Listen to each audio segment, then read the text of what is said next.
Well, welcome back into the studio. So, over the last 3 years, I have been using a planner of some sorts.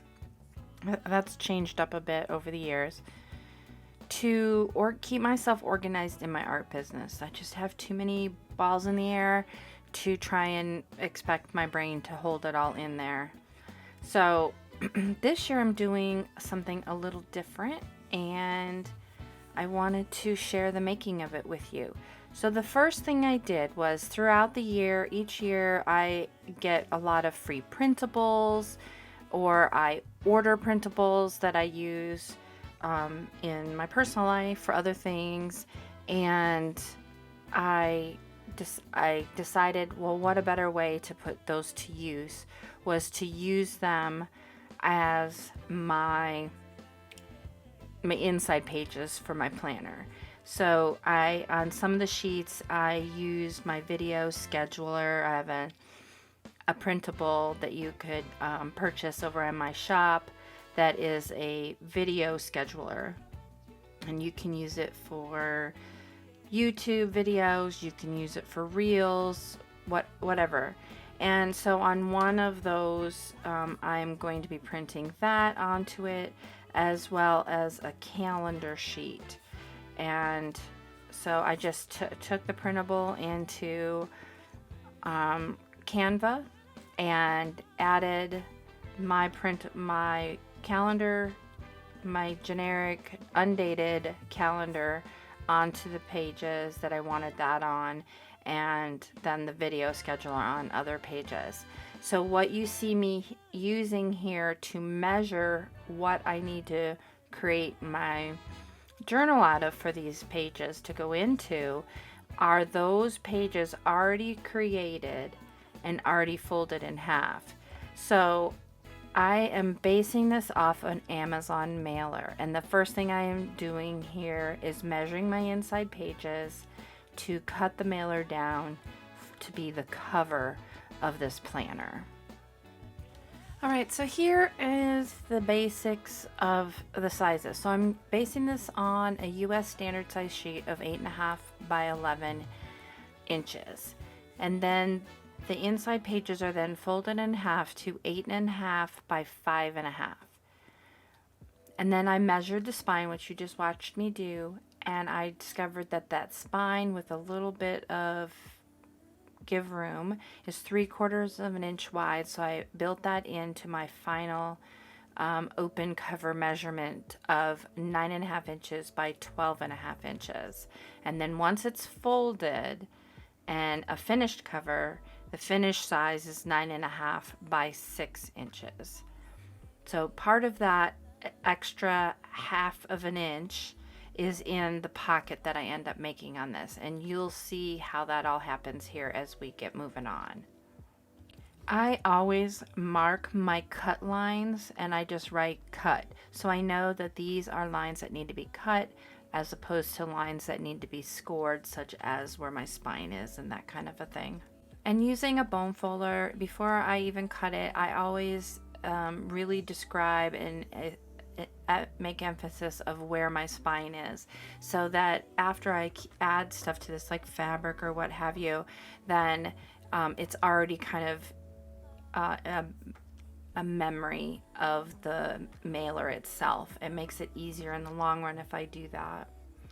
And then I just use my large shears to cut this down. You use what you are comfortable with. These do have some styrofoam bubble pieces inside of it, so it's a little hard to put through like a cutter, a paper cutter. But I suppose you could use a rotary blade that is not a fabric one, that you just use on paper, because paper will dull that for fabric, but just a warning. And this is a mailer. I have not opened it up and used its single thickness. So I wanted to have the pocket, and even on times when I don't make the pocket and use it as a pocket, I still use the paper double thickness. I love the sound of these when you use that Amazon mailer as the inside of the cover. It does a couple things. You can use fabric, but it gives it strength so it doesn't flop all over the place. You get that sound, which you can hear me doing right now. That's the sound of the cover. And so you will see here I'm cutting that top off, and so I have essentially I could open this up and have a longer piece, but I'm keeping it because I am making a pocket, and even if I didn't, I would use it doubled up like this anyways, just like a regular Amazon mailer, like it's just one piece. Alright, so the first thing I do is I want to establish the end of my pocket. So I've taken it to my sewing machine and just done a stitch where the pocket is going to end. I want to let you know, I think I did 4 inches in or 3 inches in, and I should have gone further and made it a deeper pocket, but learn from my mistakes. So make a deeper than you really want pocket just in case. And now I've pulled out craft paper, which I am going to create my flap with. So I'm cutting that down. I measured how tall it needs to be. So that's the height of the journal. And then how much of a curve I want for my pocket piece. So this is the part that flaps over and closes it so nothing falls out of your pocket. 'Cause you thought he needed them, but he's not coming back again. So he's gone, leaving then. You won't see him again. It was convenient, but you won't be staying friends. And you know that, sweetie, you know that. Think you knew it before, but you just ignored that. So now you won't take backs, but there's no refunds here. So you sorta hurt, it makes you see clear. You were just lost. But now you found, and you realize he wasn't at all like what you created in your mind. He wasn't even nice, he wasted all your time. And because this craft paper is off the roll, it's really thin, I did double. Before I cut that, I folded it in half and doubled it over, and now and then I'm gonna just take some matte medium and glue those two pieces together so they're just a little bit closer to how firm the cover piece is, the Amazon mailer. It's definitely not as firm as the mailer, but it's a little bit firmer than the thinness of that craft paper on the roll. And then from there, I'm just gonna glue that the back side of the mailer. I gave myself like 2 inches where it overlaps because I really I wanted it to not like pull apart. So I wanted it to become part of that cover. So I glue it, and eventually I'll also be doing some sewing on this. You didn't even like him in real life. Real life. Talking about that real life. Holding on 'cause it just feels nice. But let's get back to real life. So the next thing you're going to see me do is I'm going to use my bone folder to open up the attached side of that pocket. Initially, I was thinking I was going to put some paper in there that would be prettier than the craft, or possibly do some stamping, or add some sprays to this, or stenciling. I wasn't sure, so I wanted to have that open. Later on down the line, I don't end up doing that. I do end up using fabric. And then after I do that, I am going to start to make some decisions around the fabric that's going to go on the outside of the journal and get that cut out. And I'm just going to use the actual Amazon mailer piece to be my template for cutting it. I'm going to cut the fabric a hair larger because I do want to fray it and have the frayed edge beyond the sewing, and I want the sewing to be including the fabric and the mailer. Usually I use PVA glue for this. I like Linco's PVA glue. Because this fabric was heavier, this is an upholstery fabric that I'm using, I decided to use on the cover, on the outside of the cover, I decided to use Fabri-Tac. And I am just going to put it all over the paper and then spread it out and then add my fabric. Fabri-Tac is really forgiving. It doesn't adhere as quickly, and it will tack if you add a little bit of heat to it. So I wasn't afraid of putting it all over and having anything dry on me.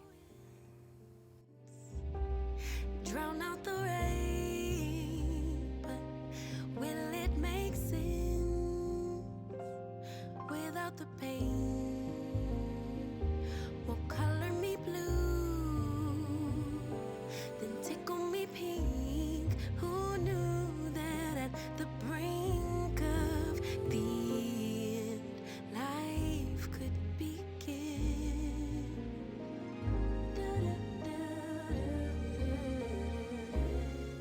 And you'll notice I did not put that Fabri-Tac glue all the way up to the edges because I did not want to have it sticky going through my sewing machine. And that's the next thing that I'm going to be doing, is taking it through and doing one run around the edge of the mailer, sewing the fabric to the paper of the mailer. And I'm not worried about doing multiple stitches because I am going to be putting fabric on the inside and doing the same thing to that, and it'll give me that multiple stitch line look that I'm looking for. So I've chosen to go with this a lot thinner fabric. This is a fabric I've had for quite a while. I've used it in other projects. It's an oriental motif, and I thought it went really nicely with the colors in the upholstery fabric that I used. And I am going to basically do the same thing. I'm going to cut it down using my cover as my template, cut it with my fabric shears, and then glue it down. And I chose to do this with Fabri-Tac, which I don't usually do with this lighter weight of fabric. I'm not quite sure, maybe it was because it was just sitting on my table. You'll notice I used a lot less glue than I normally would because I did not want to have that glue seep through the fabric. And I do get that really thin by using a spatula, or you could even use a palette knife to move that around. A plastic palette knife works really well. So what I end up doing, because I have that pocket, is I cut the flat piece off of the piece that goes on the inside so I can then adhere that and have the opening there. So I do cut that off and then glue the inside piece to the bulk of the mailer. And before I glue that on, I sew up the edge that goes to the pocket because I won't be able to sew across there, and I wanted that fabric to have that sewn edge, that look of the sewn edge all around it. And then I'm going to actually apply it to the mailer itself and then do the pocket.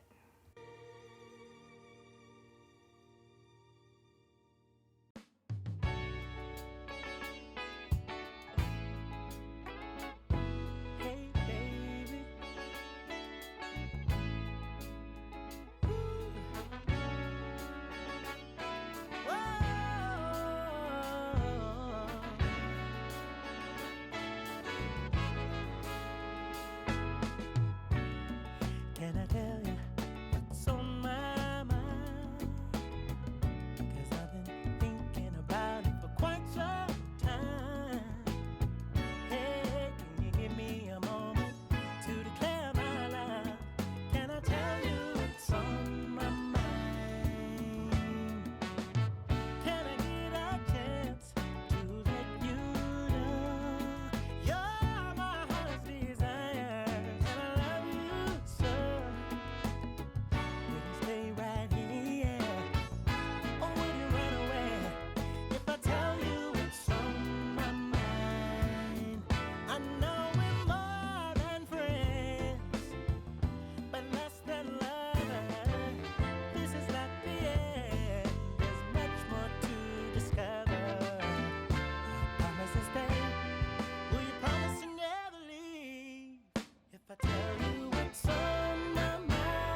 So the first thing I'm going to do after I get that sewed all the way around, before I handle the pocket, is I am going to trim that fabric down a bit. I really seem to have gotten carried away and overcompensating for having too much, but I'd rather have too much than not enough. So I'm taking my fabric shears and just cutting around that edge, just trimming it up a little bit.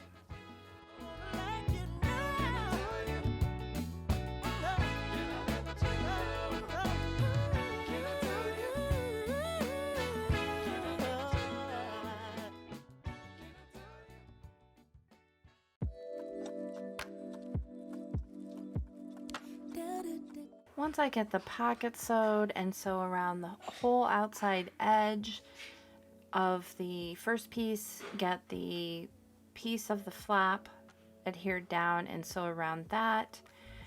And I'm gonna just test where the folds all happen to make sure they're still really part of the spine fold, is that it's really a part of that. Establish the fold of the flap of the pocket.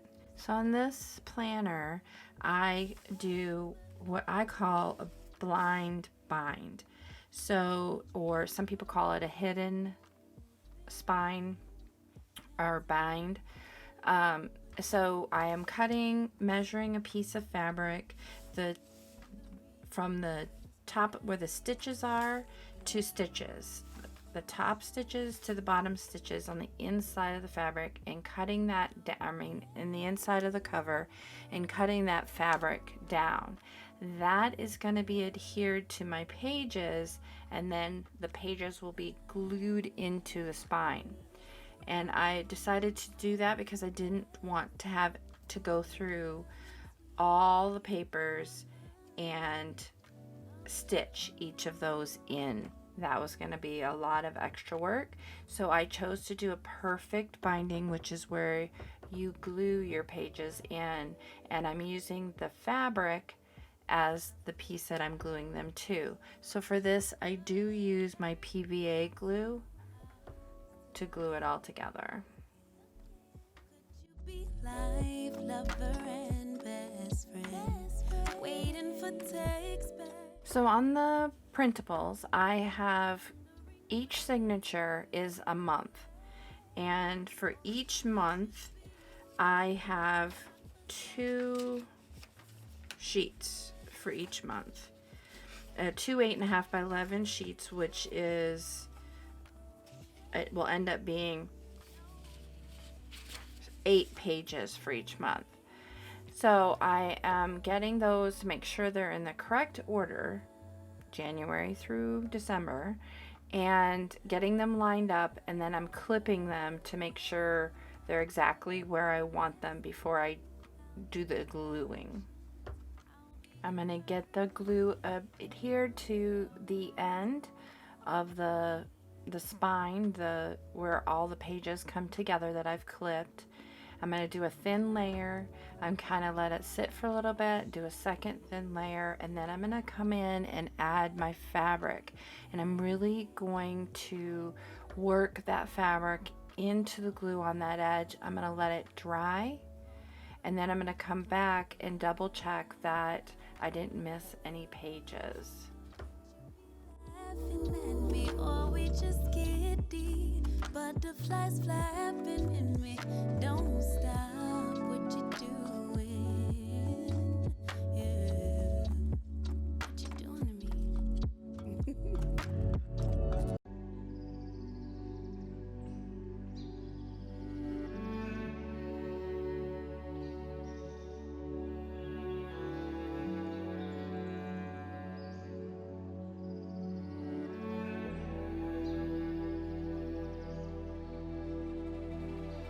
You tell him he's all you see. Tell him you got his keys, 'cause you thought he needed them, but he's not coming back again. So he's gone, leaving then. You won't see him again. It was convenient, but you won't be staying friends. And you know that, sweetie, you know that. Think you knew it before, but you just ignored that. So now you won't take backs, but there's no refunds here. So you saw the hurt, it makes you see clear. You were just lost, you were just lost. But now you found, and you realize he wasn't at all like what you created in your mind.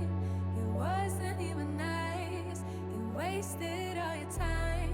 You didn't even like him in real life. He said he thought it would be nice if we went for a ride.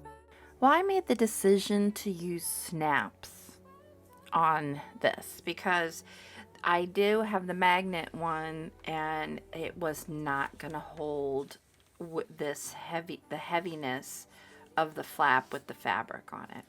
So I did go with the snaps, and I must say I did struggle.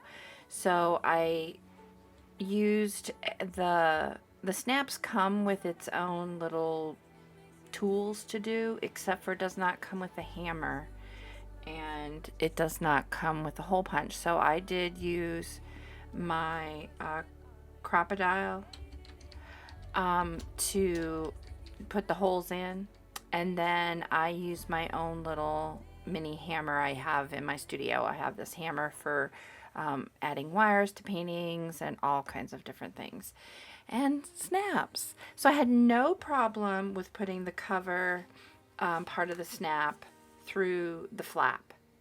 But when it came time to do the one on the pocket part where it snaps into, I ended up doing 3. I've only showed you the last one here, but I was having troubles with getting it to not squish. And I don't know why. There's really not a lot different. And so anyways, be prepared. If you're going to use snaps, maybe you want to buy the tool, the big tool, the riveter or whatever it's called to do these. I didn't choose to go that route. And it actually, in the long run, it wasn't horrible. It just, I wasted a few of the snaps to begin with, and it took time.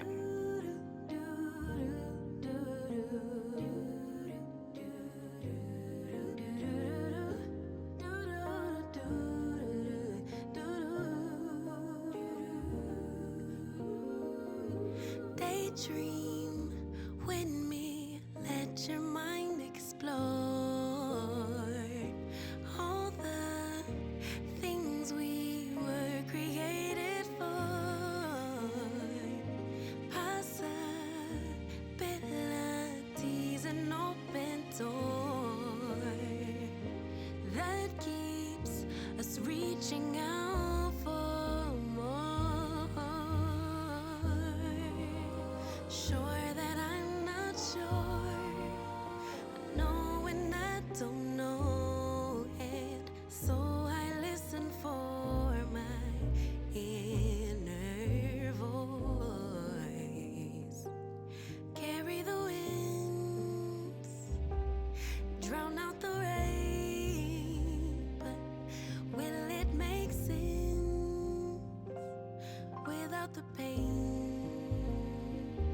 Well, color me blue, then tickle me pink. Who knew that at the brink of the end, life could begin?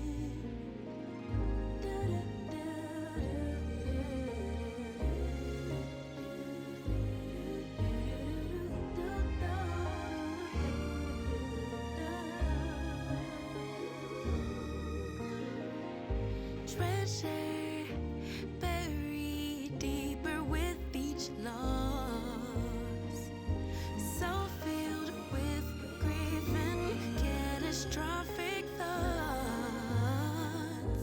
insecurity distorted. All right. You know, though, having all that struggle with the snaps, like when I got done, I was like, yes, I did it. Oh, anyways. Okay, so now it's time to put our signature into and attach it to the cover. And I wanted to go through the pages and just make sure everything was glued well. And here you'll see there was a few pages that were not glued, so I just used my Barely Arts glue, added glue into the crevice where it popped out of, and then just pushed that page back in. Other than just a few pages, I really didn't have many problems with that, with the perfect binding, so that's a good thing. The end, life could begin. I know there's so much trauma, but try search inside my love.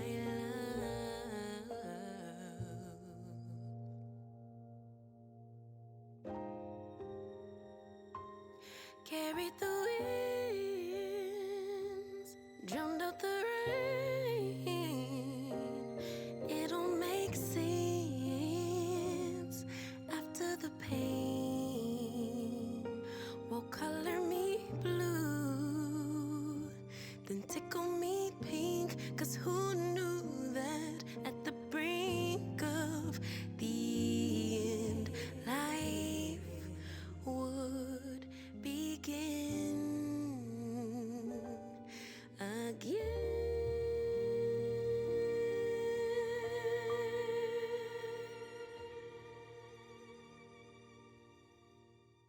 So now that I got all those reinforced, I'm going to come in and adhere my signatures to the cover.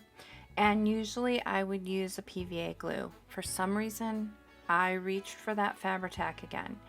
So I am going to make sure the placement's correct, make sure the spine is correct, and then I'm going to start to glue that down. And I'm just going to apply a thin layer of the Fabri-Tac and spread it over the fabric with a spatula. So I make sure I get that all the way out to the edges of that fabric. I will come back in and double check that everything's very secure and re-glue any areas that got missed. So the way that I work is I work front to back. So I glued the front piece of fabric, got it all pressed down and smoothed out with the bone folder, and then flopped the whole insert to the front of the journal, and then do the spine and the back piece of fabric. I then came back in with my scissors and just trimmed up how it came over the stitching area, and so I just trimmed it so it would be above the stitching line.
Got a little excited and wanted to make sure that stuff would fit into my pocket. I do wish I would have made it a bit deeper, but that's all right. It's going to serve its purpose.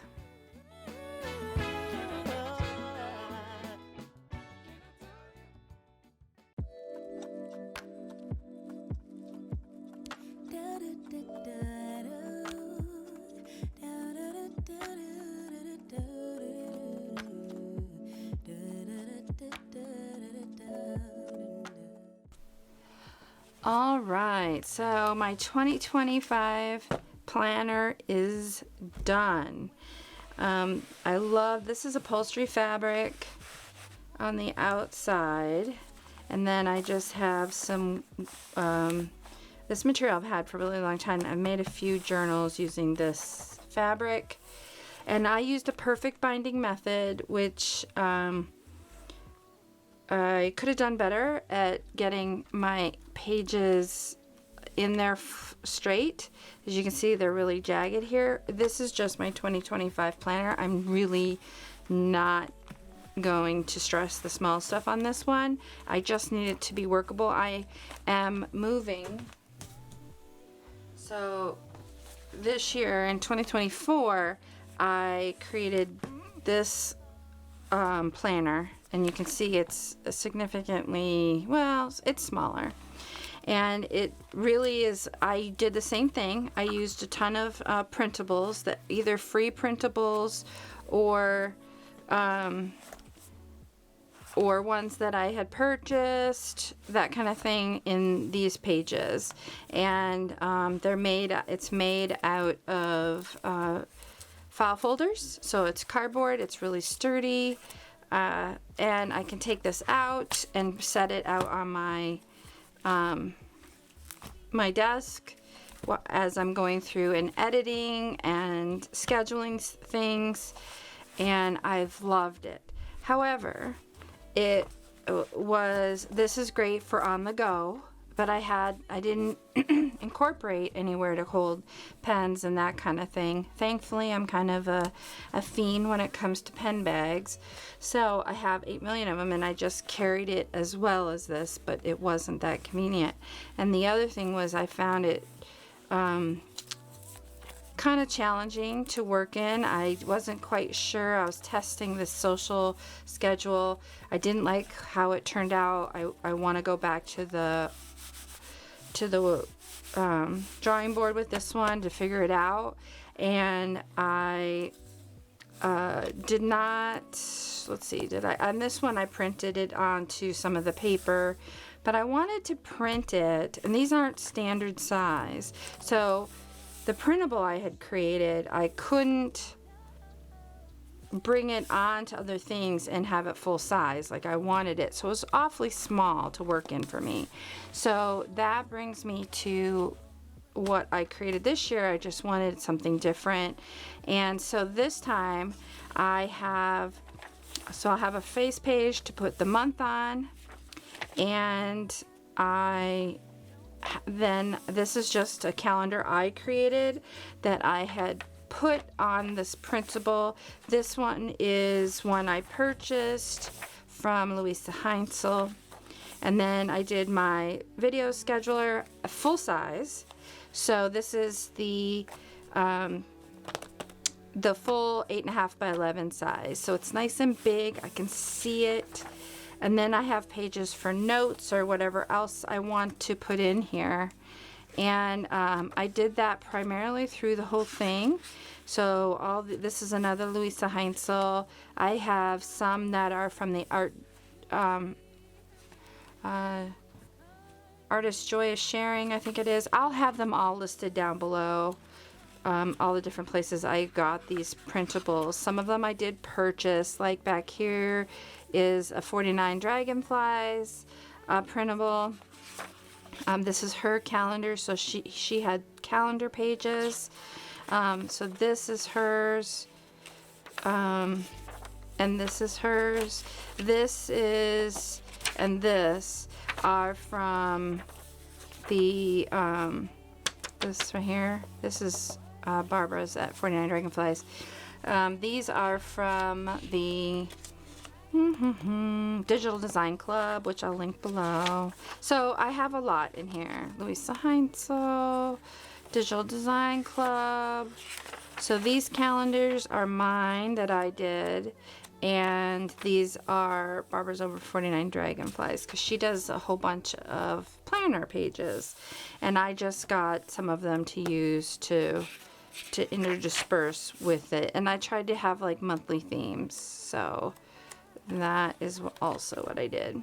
So then I created this cute pocket. As you saw, I struggled greatly with the snap.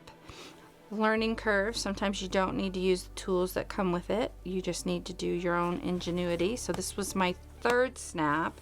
I do wish I would have made this pocket a little bit deeper, because I realized there was much more that I wanted to have in this pocket. So I have these tabs to use on the pages. I have flags. I have a little straight edge. I don't really want, this is a ruler, but it's centimeters, and I just don't want to trust it, but it is a good straight edge. I have a mechanical pencil, 2 paint pens, fine paint pen markers, or these are extra fine actually, and a black and a white, which I like to use to fill in my calendars once it's set in stone. I use the pencil to say, I think I want to have this video on this date, that kind of thing. So I'm really pleased with it. There are a couple things I would change next time. The biggest one that I'm loving is the fact that the way it sounds.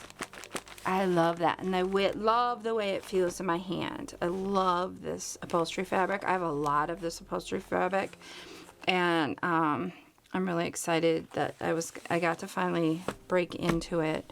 So I hope that that gives you some information to take back and do what you want to do. Of course, the video scheduler is a printable that I have on in my shop, and I will also have that link down below.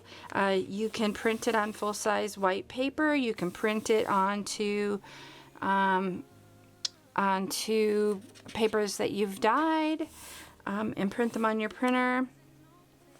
Yeah, so, or you can use them to do like I've done here, where I've made it partially transparent, decrease the opacity so you can see some of the paper, whatever you're printing it onto comes down. So this, I actually did it digitally and then printed it. I didn't send it through my printer twice. So just some ideas of what you can do for your planner if you are a planner type of person.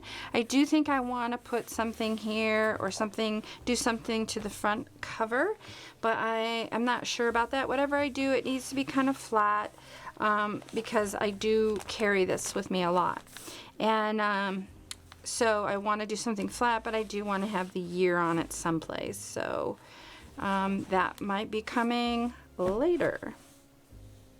So be on the lookout for part 2 of my 2025 art planner, where I will be working on the front cover.